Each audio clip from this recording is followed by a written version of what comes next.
মকর সংক্রান্তির পূর্ণতিথিতে আজ আমরা এসেছি পূর্ব মেদিনীপুরের নন্দীগ্রামের বাসুলিয়া মাতার মন্দিরে। মন্দির চত্বরকে কেন্দ্র করে 3 দিন ব্যাপী আয়োজিত হচ্ছে এক বিশাল মেলা। চলুন আপনাদের ঘুরে দেখাই। হলদিয়া শহরে হলদি নদীর অপর প্রান্তে রয়েছে নন্দীগ্রামের কেন্দামারি ঘাট। সকাল সকাল ভেসেলে চড়ে নদী পেরিয়ে আমরা চলে এলাম এই কেন্দামারির ঘাটে। কেন্দামারি ঘাট থেকে শেয়ারিং অটো ধরে আমরা চললাম দীনবন্ধুপুর মেলা প্রাঙ্গণের মাঠে। ভাড়া নিল 30 টাকা মাথা পিছু, আর সময় লাগলো ওই 30 মিনিটের মতন। মেলায় যথেষ্ট ভিড় থাকার জন্য বেশ খানিকটা দূরে অটো আমাদের নামিয়ে দিয়েছিল। বাকি পথটা আমরা হেঁটেই চলে এলাম। আর এই ছিল মূল গেট মেলা প্রাঙ্গণের। মূল গেট দিয়ে ভেতরে প্রবেশ করে আমরা সামনের দিকে বেশ খানিকটা এগিয়ে চললাম।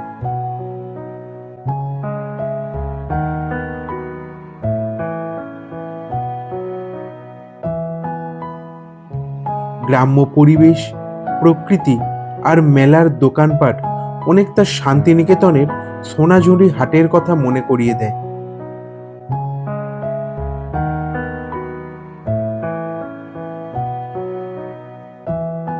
আর এইভাবে হাঁটতে হাঁটতে আমরা চলে এলাম বাসুলি মাতার মন্দিরের একদম সামনেটায়।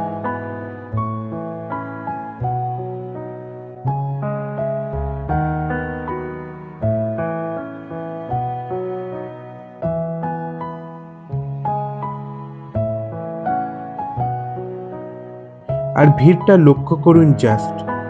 মকর সংক্রান্তি উপলক্ষে প্রতি বছরই এক বিপুল জনসমাগম হয় এখানে। স্থানীয়দের মতে বাসুলি মাতা বেশ জাগ্রত। মা শীতলার আরেকটি রূপ হলো এই বাসুলি মাতা।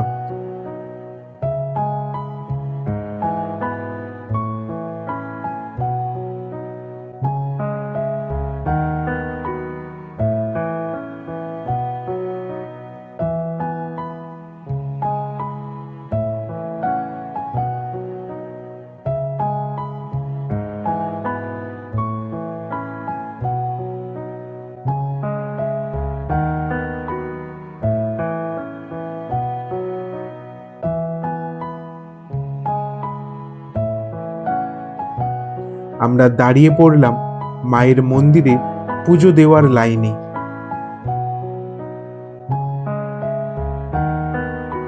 লোককথা অনুযায়ী আজ থেকে 300 বছর আগে তৎকালীন মহিষাদলের রাজা শ্রী ইন্দ্রনীল রায় স্বপ্নাদেশে মায়ের মূর্তি উদ্ধার করেন এই হলদি নদীর তীরবর্তী এলাকা থেকে।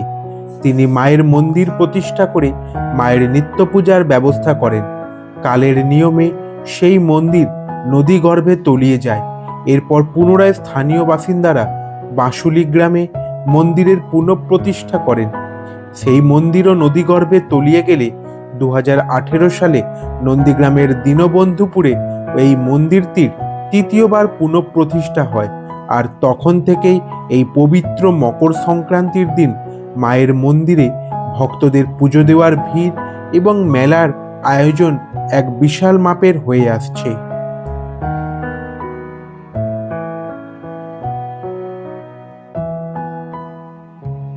চলুন আপনাদের মায়ের মন্দিরের ভেতরটা ঘুরিয়ে আনি।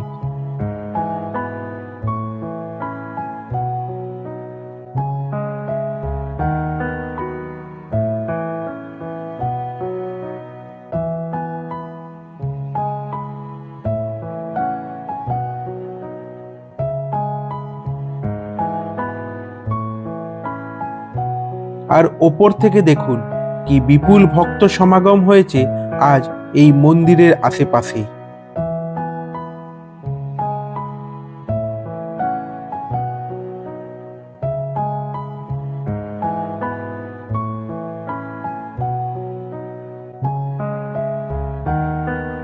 আমরা চলে এসেছি মায়ের গর্ভগৃহের একদম সামনে।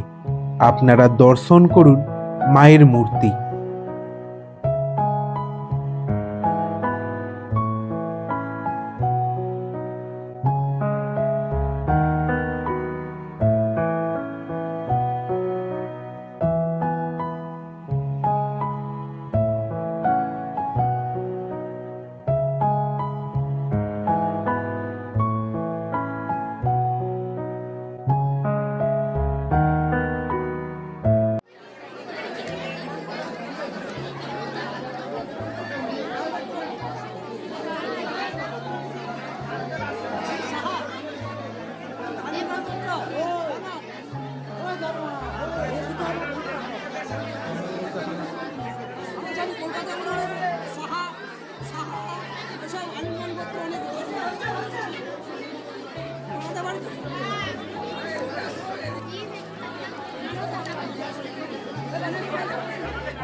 পুজো দেওয়া সম্পন্ন হয়ে যাওয়ার পর আমরা বেরিয়ে পড়লাম মেলাটা একবার ঘুরে দেখতে। আপনারাও আমাদের সাথে ঘুরে দেখুন এই গ্রাম্য মেলা ও তাদের আতিথেয়তা।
বন্ধুরা, আজকের ভিডিও এইটুকুই। পশ্চিমবঙ্গের বিভিন্ন স্থানে ছোট বড় এরকম অনেক মন্দির, ধর্মীয় স্থান ছড়িয়ে ছিটিয়ে রয়েছে। আমাদের প্রয়াস সেই সমস্ত মন্দির আর সেই সমস্ত মন্দিরকে ঘিরে প্রচলিত জনশ্রুতি আপনাদের সামনে উপস্থাপন করা। আজকের আমাদের এই ভ্রমণ ভিডিও কেমন লাগলো তা জানাতে ভুলবেন না। ভালো লাগলে একটি লাইক অবশ্যই করে দেবেন আর চ্যানেলটি সাবস্ক্রাইব করে পাশে থাকবেন। ধন্যবাদ। দেখা হবে পরের কোনো এক ভিডিও।